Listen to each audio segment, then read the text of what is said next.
Okay, so we've all had that feeling, right? After a great trip or maybe just a long week, that little question pops up.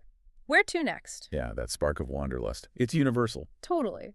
But, it turns out the way we even start to answer that question, how we plan, how we book, how we actually experience travel, it's Yeah, all undergoing this quiet revolution right now. it really is. So today we're doing a deep dive into that, into the forces that are, well, fundamentally reshaping the entire travel industry. And it's a sector we all interact with, right? Absolutely. We've basically distilled a ton of insights from, a whole stack of sources on these cutting edge innovations. Things like AI personalization, biometrics, blockchain, all this stuff that's redefining your next trip. We built from quite a range too. Forbes, Focusrite, industry reports, expert takes on sustainability, contactless tech, Hmm. the works. Yeah, so quite a breadth of info. And what's really fascinating, I think, isn't just the sheer speed of this change, but how many different areas it's touching. Hmm. We're talking way beyond just, minor tweaks. This is a multi-trillion-dollar market, seeing huge investment. The future isn't just faster or cheaper travel. Right. It's about completely rethinking the whole journey, Hmm. from the moment you search to when you unpack your suitcase. That really puts the scale into perspective. And, part of what's driving this massive shift is how we've changed, especially after the pandemic. Mm-hmm. Consumer behavior. Yeah. Exactly. We all heard about revenge travel, right? That huge pent-up demand, Mhm. which, okay, unfortunately led to over-tourism in some really popular spots. Right, saw it in Barcelona, Kyoto with travel bans, Venice charging day trippers. Yeah, exactly. So what came out of that? Well, this really clear, powerful demand for travel that's, maybe a bit more off the beaten path, definitely more personalized, and crucially safe and increasingly sustainable. And this is precisely where AI and machine learning are stepping up, not just as tools, but almost as, well, agents of change. Okay. AI-driven personalization is fast becoming the standard. It's moving beyond just simple recommendations.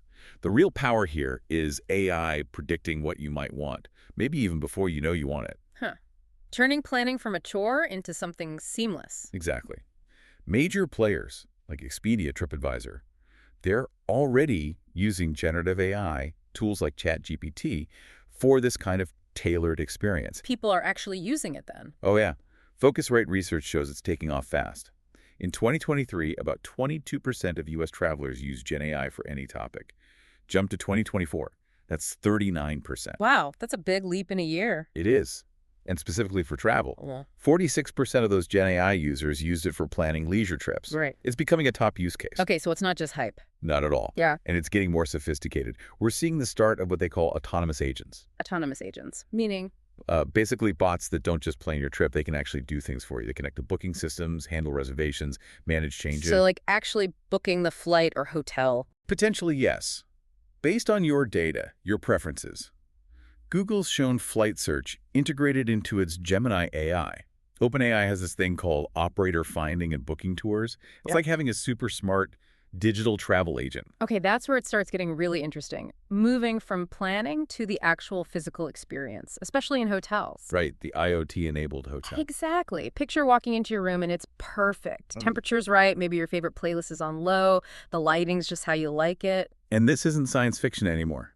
No, I was just reading, smart home adoption is booming, over 422 million worldwide this year.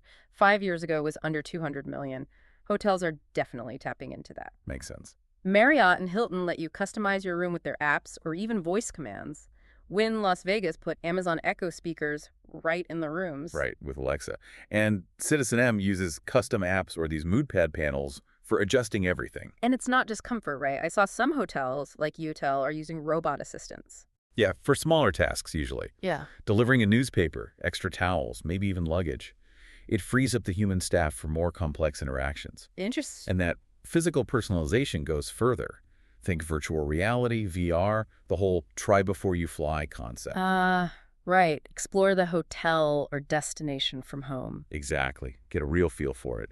And these VR tours can be personalized too, maybe with interactive bits or a guide tailored to your interests. Okay. Then you've got mobile apps becoming these powerful digital concierges, custom recommendations, real-time updates sent straight to your phone, or maybe even your earbuds. Yeah, wireless earbuds are becoming essential travel gear, aren't they? For sure. It's not just music. Think personalized audio tours, noise cancellation for the flight. Companies like Alt Plus-esque technology are focusing on that extended battery life and sound quality specifically for travelers. It's about creating your own personal sound bubble. That makes sense.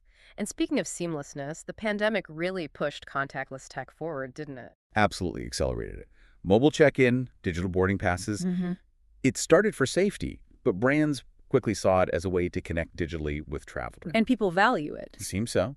Publicist Sapient found 36% of people rated contactless hotel check-in out as a top 3 factor in choosing a hotel. 30% for airline check-in kiosks. Okay. And it wasn't just about avoiding touch. People also cared a lot about advanced cleaning. That was top 3 for almost half of hotel guests and over half for airline passengers. It's this holistic view of safety and trust. And that cashless trend, too. Hotels had to get online payments sorted fast. Definitely. Which builds into this idea of trust and efficiency, especially at airports with biometrics. Yeah, the facial recognition stuff. It's becoming incredibly widespread. Amadeus reports airports and airlines boosted tech investment by 14% in 2024. And get this, 98% of airlines are either using or planning biometric systems. 98%. Wow. But there are privacy concerns, right? I remember hearing about FTC warnings, legislation. There absolutely are. The Traveler Privacy Protection Act in the U.S., for instance, aims to put limits on facial recognition at airports. It's a real tension. So how do you balance that, the convenience versus the privacy? Well, the expert view is that biometrics is moving beyond just facial recognition. It's becoming multimodal, meaning it integrates other things like fingerprint or iris scans alongside the facial scan. It adds layers of security, makes it much harder to fool, and can address potential errors or biases in just one method. Okay, so it's more robust. Exactly. And the industry emphasizes responsible use, limiting how long photos are stored, being transparent about how it works, sticking to standards like the NIST benchmarks to ensure fairness across different groups. NIST. National Institute of Standards and Technology. Right. They set objective measures for accuracy and bias. The argument is that these multimodal systems are actually more accurate, faster, less intrusive, and potentially less biased than human checks. So the benefits might outweigh the risks if done right. That's the argument. But the challenge is legislation like that Traveler Privacy Protection Act. It could hinder the full rollout in the U.S., potentially putting U.S. airports behind others globally that are already using biometrics as sort of an all-access pass. It's a tricky balance. And beyond biometrics, you mentioned IoT playing a big role in airports, too. Oh, hugely. Think smart trackers, but on an industrial scale. Monitoring passenger flows, luggage movements, even things like jet engine performance or fuel usage in real time. Like at major hubs. Yeah, places like Schiphol in Amsterdam, Changi in Singapore, Dubai International. They're using this tech extensively. We use things like AirTags for our bags. But airports are applying that same idea to manage the entire operation much more efficiently. You're also seeing contactless checkouts popping up in airport shops, like in Hong Kong and Munich. Making the whole journey smoother. Exactly. And you see some places integrating everything. There's this Leisure Smart Hotel in Beijing. It uses mobile reservations, facial recognition check-in, robot guides, automatic room controls. Oh. And apparently it operates with 40% lower costs and just 2 employees. It shows the extreme efficiency possible. 2 employees. That's incredible. And even for older places, they can retrofit existing touchscreens for touchless interaction using infrared sensors. So it's not always about building brand new. Okay, so that covers a lot of the guest-facing tech. But what about the stuff happening behind the scenes, like blockchain? That feels powerful, but maybe less understood. Definitely. Blockchain is essentially that incorruptible digital ledger. Its real potential in travel isn't just basic security. It's about improving data accuracy, making transactions transparent, and maybe even dismantling old business models. Dismantling? How so? Well, projections suggest it'll be pretty central to hospitality by 2025. Think about the traditional problems in travel. The systems are fragmented, transactions can be slow, you've got intermediary fees, data privacy worries, sometimes inaccurate records. Right, the usual headaches. Blockchain can tackle a lot of that. Secure bookings, smoother payments, better loyalty programs. It reduces errors, cuts delays, boosts fraud protection. But here's the potential disruption. Okay. Its decentralized nature means, theoretically, customers could connect directly with airlines, hotels, tour providers, bypassing the middlemen like online travel agencies, the OTAs, or tour operators. Whoa, so cutting out the middleman entirely. Potentially, yes. That could make some intermediaries redundant, forcing a big rethink of how money flows in the industry. It's a seismic shift, potentially. That sounds huge. But it can't be that easy, right? What are the hurdles? Oh, absolutely, there are hurdles. Okay. Transition costs are high. You need widespread adoption across the whole industry for it to really work well, that network effect. Mm. And honestly, blockchain is complex. You need real expertise to implement it properly. So it's promising but challenging. Are there specific things it's good for? Definitely. Loyalty programs become more engaging, easier to use, which drives sales. Millennials especially want to redeem points easily. Blockchain helps there. Smart contracts are another big one. Automated, secure digital agreements for bookings, cancellations, refunds, even identity verification. Takes out human error, speeds things up. Right. Decentralized identity is key, too. You control your own digital ID, making check-ins faster, potentially even replacing physical passports with secure biometric links eventually. And payments. Big potential there. Fast, secure, cheaper global transactions. It could easily enable cryptocurrency payments without extra fees, which is a big deal for a global industry like travel. Are companies actually doing this now? Or is it still mostly theoretical? No, there are real-world examples. Winding Trees using it for distribution. Trello lets you pay with crypto and has a blockchain loyalty program. Locktrip is a marketplace cutting out intermediary costs. Webjet uses it to verify bookings and prevent errors. It's happening. Okay, that's fascinating. Shifting gears slightly, there's also this massive push towards sustainable travel. Huge. Yeah. And it's moving beyond just, buying carbon offsets. Right. It feels like there's real pressure on the industry to genuinely reduce its environmental footprint and also to make sure tourism actually benefits local communities economically. Exactly. It's about mindful choices. Mm-hmm. And green tech is what makes that possible. How so? Well, it starts with smarter data. That's the foundation. You need accurate tracking of carbon emissions, better insights into risks associated with climate change, for instance. Data is key. And automated carbon reporting is becoming a major trend. Platforms like TripStacks, they processed over 43 million automated CO2 data requests last year. Wow. That lets businesses calculate their footprint accurately, align with their ESG goals. ESG being environmental, social, and governance. Right. Increasingly important for companies. And sustainability now includes duty of care, meaning traveler well-being and safety are part of the equation. Data shows a 54% jump in requests for security or wellness services linked to bookings. Interesting. So safety and sustainability are merging. In many ways, yes. And new tech platforms are becoming more modular.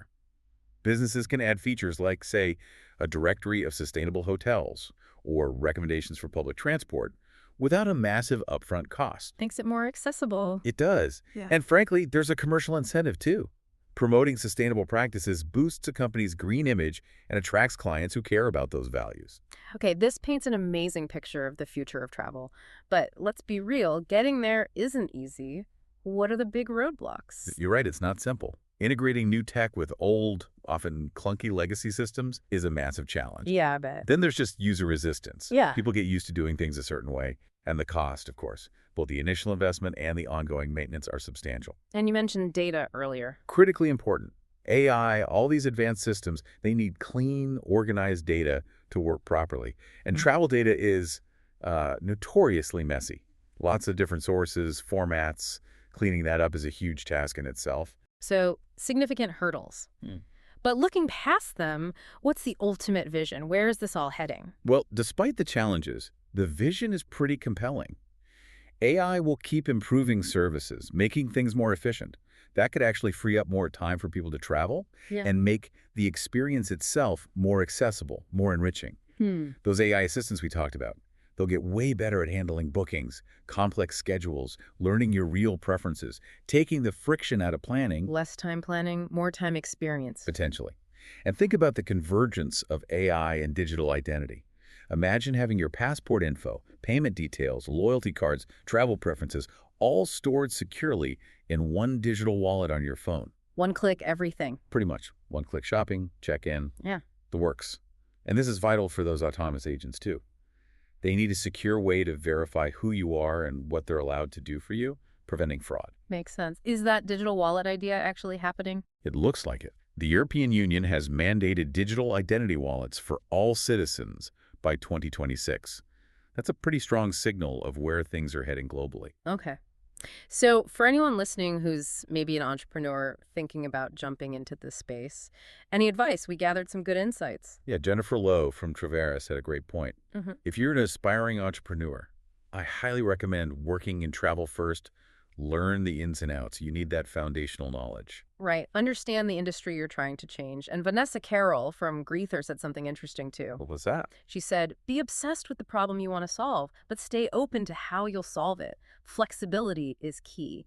And she also stressed collaboration over competition, building relationships. That's solid advice. Be passionate about the problem, flexible on the solution, and work with others. Definitely. So, wrapping this deep dive up, it's really clear technology is just profoundly changing how we travel. Absolutely. AI, IoT, biometrics, blockchain, green tech, Hmm. they're all converging. Making travel more personalized, safer, more sustainable, and just incredibly efficient compared to how things used to be. Which does leave us with a pretty interesting question to ponder, doesn't it? Oh. Well, with all these advancements, especially these autonomous agents getting smarter, potentially planning and booking entire trips using our secure digital identities, Hmm. how does our relationship with travel planning change? Hmm. Does that joy of discovery we sometimes get from planning, does that shift entirely to the destination itself? Or could AI, by handling all the boring bits, actually help us find new joys in planning, maybe exploring options we'd never have found on our own? That's a great thought to end on. Will AI enhance the planning or just take it over? Something for all of us to think about.